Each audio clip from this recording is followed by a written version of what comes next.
5 seconds. Start. முதல் துணை மதிப்பீடுகளை சட்டமன்ற பேரவையில் சமர்ப்பித்து மாண்புமிகு நிதியமைச்சர் பேசியதாவது: மாண்புமிகு பேரவை தலைவர் அவர்களே, நடப்பாண்டிற்கான முதல் துணை மதிப்பீடுகளை இந்த மன்றத்தின் முன் வைக்கிறேன். பல்வேறுபட்ட துறைகள் சம்பந்தப்பட்ட மானிய கோரிக்கைகளை விளக்கி கூறும் விரிவான அறிக்கை மன்றத்தில் வைக்கப்பட்டுள்ளது.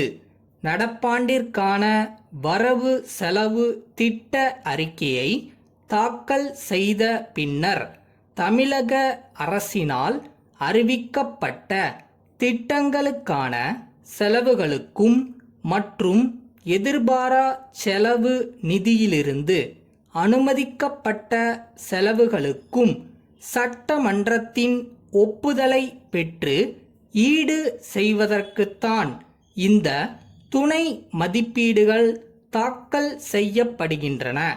எனவே ஒரு சில மானிய கோரிக்கைகளில் இடம் பெறுகின்ற சில முக்கியமான திட்டங்கள், திட்ட பணிகள் குறித்து சுருக்கமாக கூற விரும்புகிறேன்.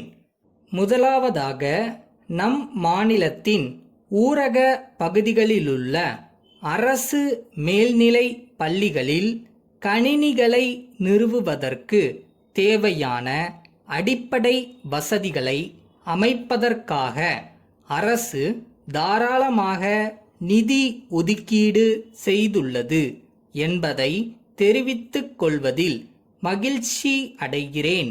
இது தவிர வருங்காலங்களில் அரசு மேல்நிலை பள்ளிகளில் கணினி கல்வியை விருப்ப பாடமாக கொண்டு வருவதற்கு தேவையான நிதி வசதியையும் ஏற்படுத்தி கொடுத்துள்ளது என்பதை தெரிவித்துக் கொள்ள விரும்புகிறேன்.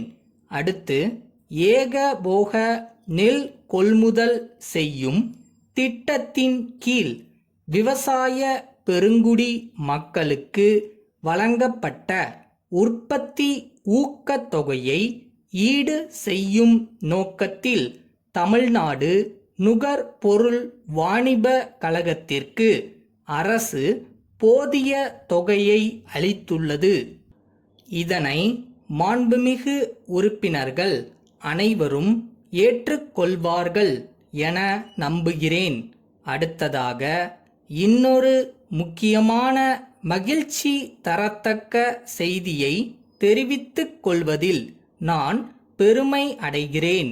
தற்போது இளைஞர்கள் மத்தியில் நிலவி வரும் வேலையில்லா திண்டாட்டத்தை போக்க சீரிய எண்ணத்துடன் அரசு மாவட்டந்தோறும் மக்கள் நல பணியாளர்களை நியமித்துள்ளதை உறுப்பினர்கள் அனைவரும் அறிவார்கள். இதனால் வேலையில்லாதோர் மத்தியில் நிலவி வந்த விரக்தி மனப்பான்மை ஓரளவிற்கு போக்கப்பட்டுள்ளது. இவர்கள் ஆற்றும் பணியின் சிறப்பை உணர்ந்த இவ்வரசு அவர்களுக்கு மாதா மாதம் பயணப்படி அளிக்கவும் முடிவு செய்துள்ளது என்பதை உறுப்பினர்களுக்கு தெரிவித்துக் கொள்வதில் மகிழ்ச்சி அடைகிறேன்.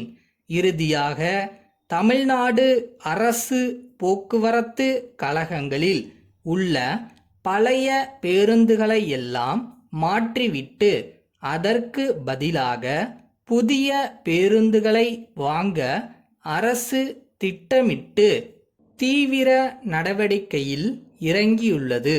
எனவே தமிழ்நாட்டிலுள்ள அனைத்து போக்குவரத்து கழகங்களுக்கும் புதிய பேருந்துகள் வாங்க கூடுதல் மூலதன பங்கு அளிக்கப்படவும் போதிய நிதி ஒதுக்கீடு செய்யப்பட்டுள்ளது என்பதை தெரிவித்துக் கொள்கிறேன். இந்த துணை மதிப்பீடுகளில் சேர்க்கப்பட்டுள்ள பல்வேறு செலவினங்களில் முக்கிய அம்சங்கள் பற்றி தெரிவித்துள்ளேன். இதை ஏற்றுக்கொள்ளுமாறு கேட்டு அமைகிறேன். கேரள முதலமைச்சர் அவர்கள் கேரள அரசு ஊழியர்கள், ஆசிரியர்கள் கழக தலைவருக்கு எழுதிய கடிதம். ஐயா, நமது மாநிலம் தற்போது திடமான நிலையில் பல வழிகளிலும் வளர்ந்து வருகிறது.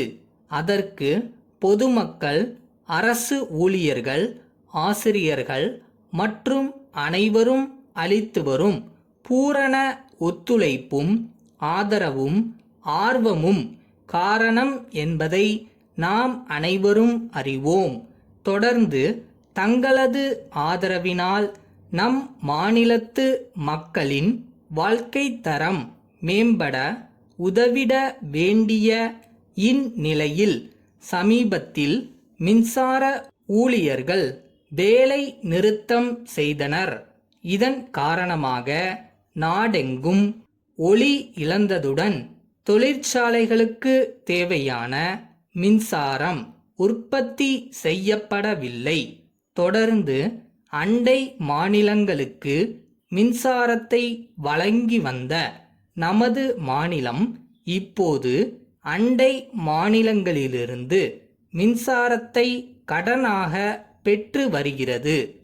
இந்நிலை மிகவும் வருந்தத்தக்கது. இதனை சீர்படுத்த வேண்டிய இந்த தருணத்தில் அரசு ஊழியர்களும் ஆசிரியர்களும் போராடப் போவதாக அறிவித்துள்ளனர். நாட்டின் நல்வாழ்வை மனதில் கொண்டும் நமது மாநில மக்களின் மேம்பாடு கருதியும் அறிவித்துள்ள போராட்டத்தை கைவிட வேண்டுமென்று கேட்டுக்கொள்கிறேன். தங்கள் அன்புள்ள முதல்வர்.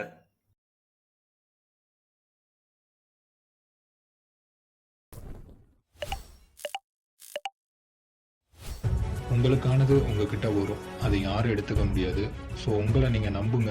உங்களால் எவ்வளோ முடியுமோ அவ்வளோ எஃபோர்ட் போடுங்க.